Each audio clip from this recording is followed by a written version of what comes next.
ᱛᱤᱱᱟᱹᱝ ᱫᱤᱱ ᱞᱟᱦᱟᱨᱮ ᱢᱤᱫᱵᱟᱨ ᱵᱷᱤᱰᱤᱭᱳᱧ ᱟᱯᱞᱳᱰ ᱞᱮᱫ ᱛᱟᱦᱮᱱᱟ ᱡᱟᱦᱟᱸ ᱫᱚ ᱤᱝᱞᱤᱥ ᱠᱷᱚᱱ ᱥᱟᱱᱛᱟᱲᱤ ᱵᱚᱱ ᱪᱮᱫᱚᱜᱼᱟ ᱟᱨ ᱵᱟᱝᱠᱷᱟᱱ ᱫᱚ ᱥᱟᱱᱛᱟᱲ ᱠᱷᱚᱱ ᱦᱚᱸ ᱤᱝᱞᱤᱥ ᱵᱚᱱ ᱪᱮᱫ ᱫᱟᱲᱮᱭᱟᱜ ᱞᱮᱠᱟᱱᱟᱜ ᱟᱫᱚ ᱧᱮᱞ ᱵᱟᱲᱟ ᱠᱮᱜᱼᱟᱹᱧ ᱚᱱᱟ ᱛᱤᱱᱟᱹᱜ ᱜᱟᱱ ᱦᱚᱲ ᱠᱚ ᱧᱮᱞ ᱵᱟᱲᱟᱭᱮᱫ ᱜᱮ ᱥᱟᱶ ᱥᱟᱶᱛᱮ ᱟᱨᱦᱚᱸ ᱛᱤᱱᱟᱹᱜ ᱜᱟᱱ ᱦᱚᱲ ᱫᱚ ᱱᱚᱣᱟ ᱰᱤᱢᱟন্ড ᱠᱚ ᱫᱚᱦᱚ ᱟᱠᱟᱫᱼᱟ ᱡᱮ ᱚᱱᱠᱟᱱᱟᱜ ᱵᱷᱤᱰᱤᱭᱳ ᱜᱮ ᱟᱨᱦᱚᱸ ᱟᱯᱞᱳᱰ ᱢᱟᱹᱧ ᱟᱫᱚ ᱚᱱᱟ ᱫᱤᱥᱟᱹ ᱠᱟᱛᱮ ᱜᱮ ᱛᱮᱦᱮᱧ ᱛᱤᱱᱟᱹᱜ ᱜᱟᱱ ᱥᱮᱱᱴᱮন্স ᱤᱝᱞᱤᱥ ᱠᱷᱚᱱ ᱥᱟᱱᱛᱟᱲᱤ ᱥᱮ ᱥᱟᱱᱛᱟᱲᱤ ᱠᱷᱚᱱ ᱤᱝᱞᱤᱥ ᱦᱚᱸᱵᱚᱱ ᱪᱮᱫ ᱫᱟᱲᱮᱭᱟᱜᱼᱟ ᱱᱚᱝᱠᱟᱱᱟᱜ ᱛᱤᱱᱟᱹᱜ ᱜᱟᱱᱤᱧ ᱞᱟᱹᱭ ᱟᱵᱚ ᱠᱟᱱᱟ ᱫᱮᱞᱟ ᱮᱱᱠᱷᱟᱱ ᱫᱚ ᱚᱱᱟ ᱜᱮᱵᱚᱱ ᱧᱮᱞᱟ ᱟᱨ ᱡᱟᱦᱟᱸᱭ ᱠᱚ ᱤᱧᱟᱹᱜ ᱵᱷᱤᱰᱤᱭᱳ ᱯᱮ ᱠᱩᱥᱤᱭᱟᱜ ᱠᱷᱟᱱ ᱫᱚ ᱞᱟᱭᱤᱠ ᱛᱟᱵᱚᱱ ᱯᱮ ᱟᱨ ᱪᱮᱱᱮᱞ ᱥᱟᱵᱥᱠᱨᱟᱭᱤᱵ ᱠᱟᱜ ᱛᱟᱵᱚᱱ ᱯᱮ ᱟᱨ ᱡᱟᱦᱟᱱᱟᱜ ᱜᱟᱱᱚᱜ ᱵᱟᱝ ᱜᱟᱱᱚᱜ ᱚᱱᱟ ᱠᱚᱢᱮᱱᱴ ᱠᱟᱛᱮ ᱞᱟᱹᱭ ᱛᱟᱵᱚᱱ ᱯᱮ ᱫᱮᱞᱟ ᱮᱱᱠᱷᱟᱱ ᱚᱱᱟ ᱵᱚᱱ ᱧᱮᱞ ᱞᱮᱜᱮ How are you?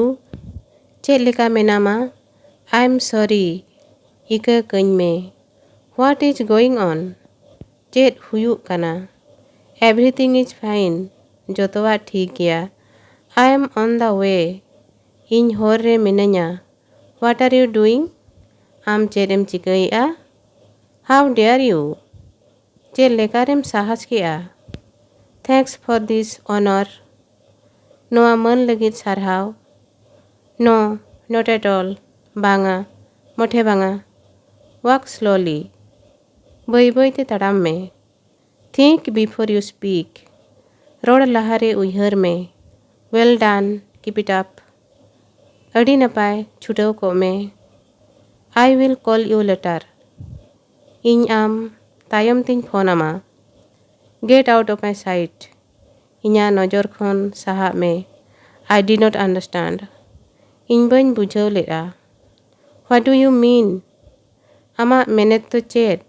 What are you talking about? ᱟᱢ ᱪᱮᱫ ᱵᱟᱨᱮ ᱛᱮᱢ ᱞᱟᱹᱭᱮᱜᱼᱟ? Stay away from my stuff. ᱤᱧᱟᱹᱜ ᱡᱤᱱᱤᱥ ᱠᱷᱚᱱ ᱥᱟᱺᱜᱤᱧ ᱨᱮ ᱛᱟᱦᱮᱱ ᱢᱮ. I am dead tired today. ᱛᱮᱦᱮᱧ ᱤᱧ ᱟᱹᱰි ᱡᱳᱨᱤᱧ ᱞᱟᱸᱜᱟ ᱟᱠᱟᱱᱟ. I did not know. ᱤᱧ ᱫᱚ ᱵᱟᱹᱧ ᱵᱟᱰᱟᱭᱟ. Come quickly. ᱞᱚᱜᱚᱱ ᱦᱤᱡᱩᱜ ᱢᱮ. Talk to you later. ᱛᱟᱭᱚᱢ ᱛᱮᱞᱟᱝ ᱨᱚᱯᱚᱲᱟ. Thanks so much. ᱟᱹᱰᱤ ᱟᱹᱰᱤ ᱥᱟᱨᱦᱟᱣ.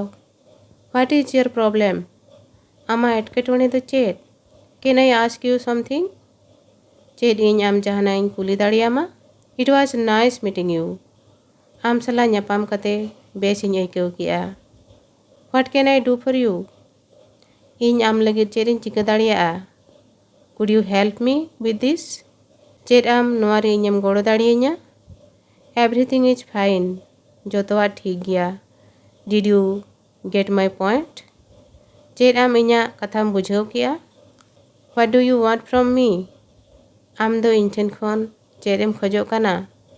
How old are you? ᱟᱢᱟᱜ ᱩᱢᱮᱨ ᱫᱚ ᱛᱤᱱᱟᱹᱜ? Where is your office?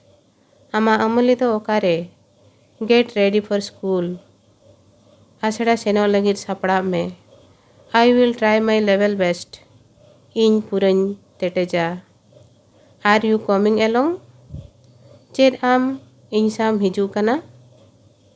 This is not fair. ᱱᱚᱣᱟ ᱫᱚ ᱴᱷᱤᱠ ᱵᱟᱝ ᱠᱟᱱᱟ. What are you doing today? ᱟᱢ ᱛᱮᱦᱮᱧ ᱪᱮᱫ ᱮᱢ ᱪᱤᱠᱟᱹᱭᱮᱜᱼᱟ? Please say something. ᱫᱟᱭᱟ ᱠᱟᱛᱮ ᱡᱟᱦᱟᱱᱟᱜ ᱨᱚᱲ ᱢᱮ. I will come again. ᱤᱧ ᱟᱨᱦᱚᱸᱧ ᱦᱤᱡᱩᱜᱼᱟ. Thank you for inviting us. ᱟᱞᱮ ᱱᱮᱣᱛᱟ ᱞᱮ ᱞᱟᱹᱜᱤᱫ ᱥᱟᱨᱦᱟᱣ. Thank you for the advice. ᱫᱤᱥᱟᱹ ᱞᱟᱹᱜᱤᱫ ᱥᱟᱨᱦᱟᱣ. When will you reach? ᱟᱢ ᱫᱚ ᱛᱤᱨᱮᱢ ᱥᱮᱴᱮᱨᱚᱜᱼᱟ? Tell me your address. ᱟᱢᱟᱜ ᱴᱷᱤᱠᱟᱹᱱᱟ ᱞᱟᱹᱭᱟᱹᱧ ᱢᱮ. No, I don't want. ᱵᱟᱝᱟ, ᱤᱧ ᱫᱚ ᱵᱟᱹᱧ ᱞᱟᱹᱠᱛᱤ ᱠᱟᱱᱟ. I like you. ᱤᱧ ᱟᱢᱤᱧ ᱠᱩᱥᱤᱭᱟᱢᱟ. Is everything all right? ᱪᱮᱫ ᱡᱚᱛᱚᱣᱟᱜ ᱴᱷᱤᱠ ᱜᱮᱭᱟ?